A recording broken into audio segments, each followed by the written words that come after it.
নমস্কার, তনিমাস কিচেনে আপনাদের সবাইকে স্বাগত। আজকে আমি তৈরি করব আমের বড়া। তালের বড়া তো সবাই খেয়েছেন। আজকে তৈরি করব আমের বড়া। তার জন্য এখানে আমি নিয়ে নিয়েছি চিনি, ময়দা, একটা গোটা আম আর দুধ। তো চলুন শুরু করা যাক।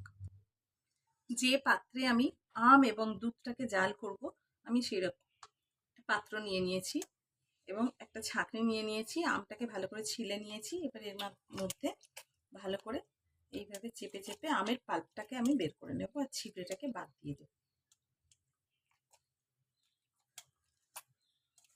পরিমাণ মতো দুধও আমি দিয়ে দিয়েছি এর মধ্যে।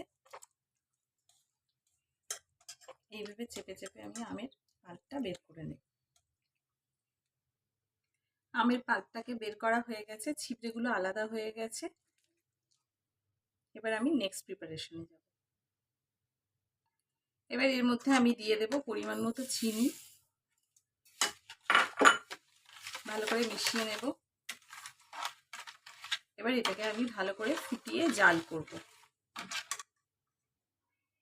এটা যতক্ষণ না ফুটে একদম ঘন হয়ে যায়, থকথকে হয়ে যায়, ততক্ষণ পর্যন্ত আমি এটাকে জাল করতে থাকবো আর নাড়তে থাকবো।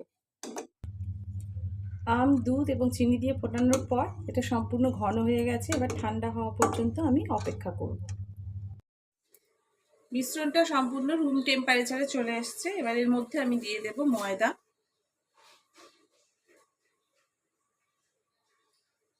অল্প অল্প ময়দা দেব আর মিশ্রণটাকে আমি ভালো করে একসাথে এর সাথে ময়দার সাথে মেশাবো।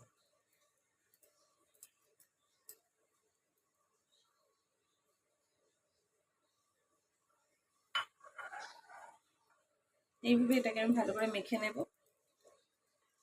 ময়দাটা খুব ভালোভাবে এর সাথে মেশানো হয়ে গেছে। ঘনত্বটা এইরকম হবে যাতে এরকম বড়ার মতো শেপ দেওয়া যায়, তেলের মধ্যে ছাড়া যায় এরকম ভাবে। তো চলুন এটাকে এবার আমি বড়ার আকারে শেপ দিয়ে তেলের মধ্যে ফ্রাই করব। তেল গরম হয়ে গেছে, এবার আমি বড়াগুলো একে একে ছেড়ে দেব।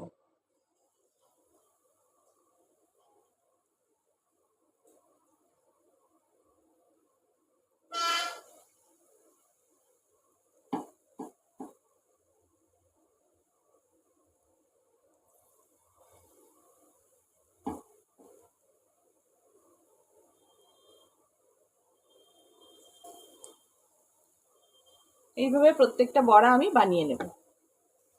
বড়াগুলো লাল লাল করে ভাজা হয়ে গেছে, এবার এগুলোকে আমি উঠিয়ে নেব। এইভাবে সমস্ত বড়া আমি ভেজে তুলে নেব। ভিউয়ার্স, আমার আমের বড়া রেডি হয়ে গেছে। খেতে খুবই টেস্টি হয়েছে। আপনারা বাড়িতে এইভাবে একবার বানিয়ে দেখবেন, খুবই ভালো লাগবে। আজকের মতো রেসিপিটা এই পর্যন্ত। আবার দেখা হবে নতুন কোনো রেসিপি নিয়ে।